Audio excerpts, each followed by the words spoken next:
I'm with Mr. Jackson. He's 3 months out now from his shoulder replacement, and he had a really bad shoulder before surgery and was struggling a lot, and now is doing really well. So tell us a little bit about how you feel like you're doing. Feel great. I mean, for 3 months out, I mean, I got almost pretty much full range of motion of the shoulder, and the pain is gone. That's fantastic. How about your pain after surgery?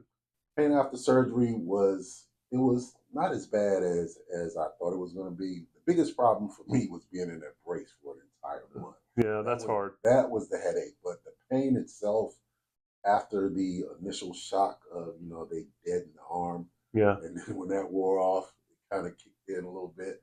But a few days after that, when I started taking the regular pain meds, it was good. Then I was completely. Then you were on the road. Yeah. So let's show us. So show off a little bit. So he's got really fantastic elevation. Come on back down for me. Awesome.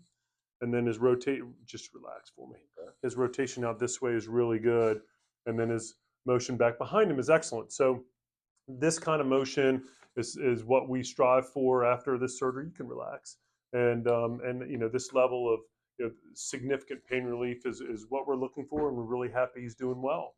I appreciate it. Yeah, Doc. you're welcome. Thank Yeah, you, I'm man. so glad Thank you everything's so going much. great. Going well. Awesome.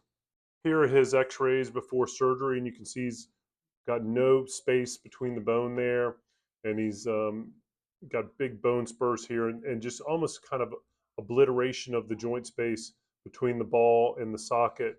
And this is his post-operative x-ray, and we used a stemless implant on him and did a precision shoulder technique for repair of his subscapularis, and that's the socket on that side. It looks really, really good. That's exactly how you want the fit of the ball on both this view and the other view. It looks perfect. So really excited how he's doing. I look forward to discussing the precision shoulder with you and how we can reduce your pain and get you back to the activities that are so important to your quality of life.